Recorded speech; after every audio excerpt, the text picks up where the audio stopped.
श्री शिवाय नमस्तुभ्यम। आजकल तिथि को लेकर इतना कन्फ्यूज़न हो रहा है।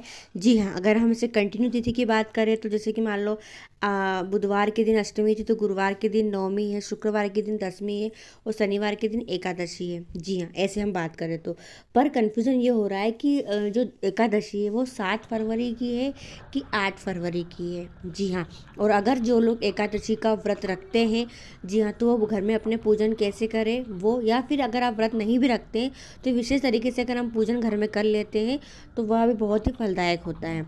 आप सभी को तो पता ही होगा कि एकादशी के दिन विष्णु जी की पूजा अर्चना की जाती है। जी हाँ, तो अगर हम तिथि की बात करें सबसे पहले तो जो एकादशी का व्रत है वो कब शुरुआत हो रहा है, तो एकादशी लग रही है 7 फरवरी को। तो 7 फरवरी, जी हाँ, 7 फरवरी को रात में 9:26 से एकादशी तिथि शुरुआत होगी और 8 फरवरी के दिन रात 8:15 पर एकादशी पूरी हो जाएगी। पर आप सभी को पता है कि उदय काल की तिथि हमेशा मान्य रहती है, तो उदया तिथि के अनुसार 8 फरवरी को जया एकादशी का व्रत रखा जाएगा, जया एकादशी का पूजन किया जाएगा। साथ में जो भी कुछ उपाय आपको करना है वो आप 8 फरवरी शनिवार के दिन कर सकते हैं। देखिए, बहुत ही सरल तरीका है एकादशी के दिन विष्णु जी की पूजा करने का। आपके घर में जो भी विष्णु जी की फ़ोटो हो, प्रतिमा हो, एक पीले कपड़े पर, जी हाँ, पाटा लगा सकते तो अच्छी बात है। अगर नहीं लगा सकते तो पीला वस्त्र बिछाकर उस पर विष्णु जी की फ़ोटो रख लें।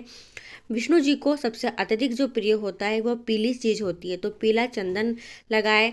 जी हाँ, साथ में आपको कोई भी पीला मिष्ठान का भोग लगा सकते हैं। पीला फूल, गेंदे का जो पीला फूल आता है वो आप विष्णु जी को समर्पित कर दें।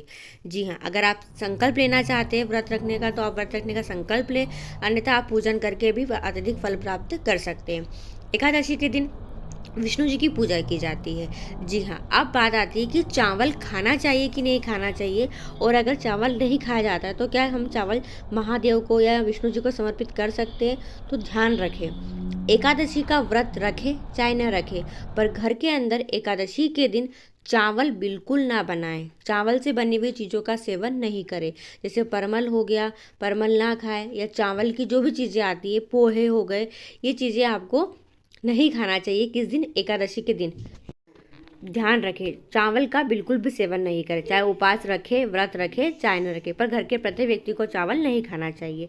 जी हाँ, दूसरा कि हम चावल समर्पित कर सकते हैं, तो एकादशी के दिन चावल विष्णु जी को समर्पित नहीं किया जाता है, पर आप गणेश जी को, महादेव को, माँ पार्वती जी को, लक्ष्मी जी को चावल समर्पित कर सकते हो। जी हाँ, गुरु जी पंडित जी प्रदीप मिश्रा जी ने बताया है कि अक्षत जो होते हैं वो महादेव पर समर्पित कर सकते हैं, पर विष्णु जी के ऊपर एकादशी के दिन चावल को समर्पित नहीं किया जाता है। तो अगर आपको अभी तक कन्फ्यूज़न था कि एकादशी हम महादेव को समर्पित करें कि नहीं करें एकादशी के दिन, तो चावल समर्पित कर सकते हैं। अगर कोई उपाय गुरुजी ने ऐसा बता रखा है जो कि उपाय आपको चावल से करना है एकादशी पर, तो आप कर सकते हैं बिना किसी परेशानी के, बिना किसी दुविधा के। जी हाँ, अब हम बात करते हैं कि जया एकादशी के दिन आपको कौन से विशेष उपाय करना है ताकि आपकी मनोकामना जल्दी पूरी हो जाए। तो गुरु जी पंडित जी प्रदीप मिश्रा जी द्वारा बताए गए उपाय, जो उपाय आप जया एकादशी पर कर सकते हैं। पहला उपाय, देखिए, ये जो एकादशी आ रही है वो आ रही है शनिवार के दिन। अगर पैसों की कड़की बनी रहती है, धन की आवक बिल्कुल नहीं होती है, माँ लक्ष्मी की कृपा आप पर नहीं है, अगर है भी है तो बहुत ज़्यादा पैसा खर्चा हो रहा है, तो आप एकादशी के दिन नियम से यह उपाय करो।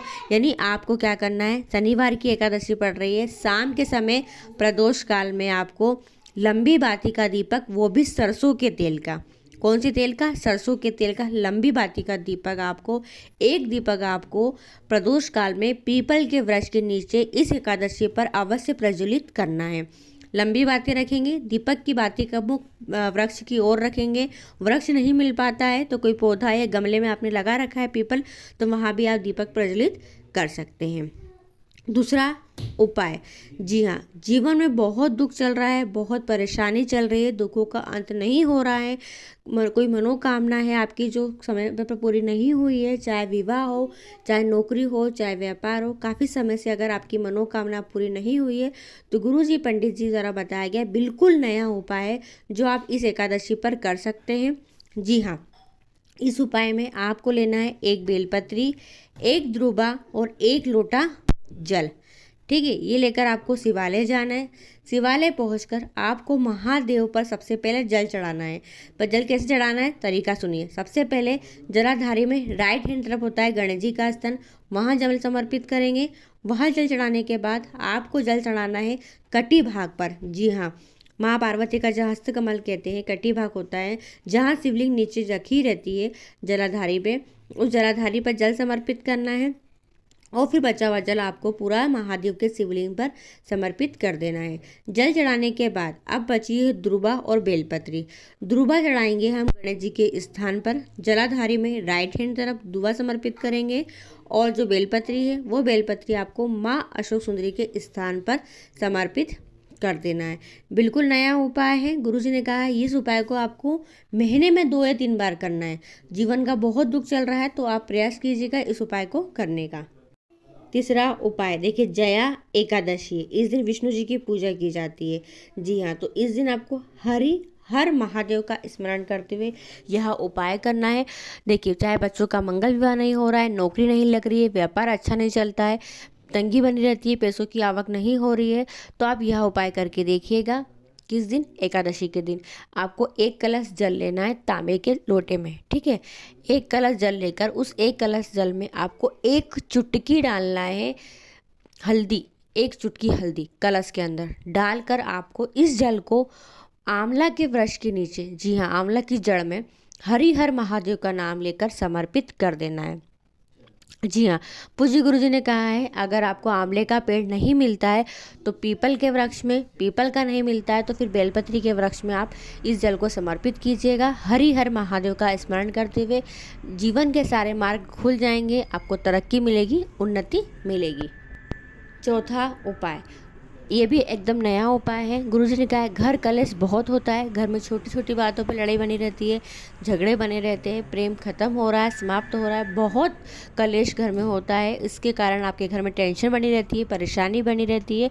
जी, और जिस घर में खुशियाँ नहीं रहती है ना, खुशियाँ नहीं रहती है, यानी जिस घर में बहुत कलेश होते हैं तो वहाँ भगवान भी नहीं आते।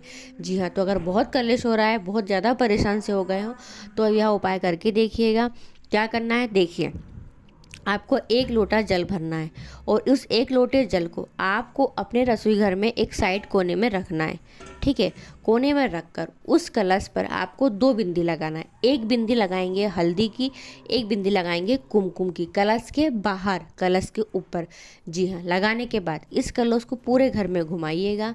जी हाँ, पूरे घर में घुमाते हुए फिर आपको इस जल को महादेव के शिवलिंग के ऊपर, जी हाँ, महादेव के शिवलिंग के ऊपर श्रम्भेश्वर महादेव का नाम लेकर, श्रम्भेश्वर महादेव का नाम बोलते हुए समर्पित कर देना है। जी हाँ, समर्पित कर दीजिएगा। जल को झेल के लाइएगा, झेल कर लाकर उस जल को आपको पूरे घर में छीटन कर देना है। जी, करके देखिएगा, आपके घर कलेश दूर होगा, तरक्की होगी, घर परिवार में खुशियाँ ही खुशियाँ आएंगी। 5वां उपाय, एकादशी का यह अचूक उपाय है। जी हाँ, देखिए, एकादशी का दिन होता है, पूर्वजों का स्मरण करने का दिन होता है। अगर पितृ दोष है, काल्प सर्प दोष है, वास्तु दोष है, अन्य दोषों के कारण आपके कार्य में रुकावटें आती है, आपका कोई भी कार्य नहीं बन पाता है, आपकी सर्विस नहीं लग पा रही है, आपकी नौकरी नहीं लग पा रही है, आपका प्रमोशन नहीं हो पा रहा है, या फिर आपकी कोई ऐसी मनोकामना जो पूरी नहीं हो पा रही है, तो कहीं ना कहीं अगर आप दुखी हो तो पितृदोष के लक्षण हैं। तो पितृदोष से मुक्ति के लिए एकादशी पर यह उपाय किया जाता है। आपको क्या करना है, 1 लोटा जल लेकर शिवालय जाना है। 1 लोटा जल, 1 बेलपत्री, 1 सफ़ेद पुष्प लेकर शिवालय जाए। शिवालय पहुंचकर आपको क्या करना है, महादेव के शिवलिंग पर बेलपत्री, पुष्प महादेव के शिवलिंग पर समर्पित कीजिए। 1 लोटा जल महादेव के शिवलिंग पर समर्पित कीजिए। जल चढ़ाने के बाद नंदी जी के पास आकर बैठिए और नंदी जी के पास बैठकर आपको स्वधा स्वधा स्वधा 3 बार बोलना है और उसके बाद अपनी मनोकामना महादेव से कह देना है। तो ये विशेष मनोकामना पूर्ति उपाय जो जया एकादशी के दिन आप कर सकते हैं। जी हाँ, अगर आपने अभी तक चैनल को सब्सक्राइब नहीं कर रखा है तो कर लीजिए, और अगर आपने अभी तक इंस्टाग्राम आईडी मोदिती ऑफिशियल पर नहीं गए हैं तो एक बार वॉच कीजिए, देख लीजिए, क्योंकि उस पर भी गुरुजी द्वारा बताए गए उपाय या आज के उपाय, एकादशी के उपाय, प्रदोष के उपाय स्वयं गुरुजी की आवाज़ में आपको आसानी से मिल जाएंगे। अब उस चैनल को भी फॉलो कर लीजिएगा। इंस्टाग्राम आईडी है मोदिती ऑफिशियल।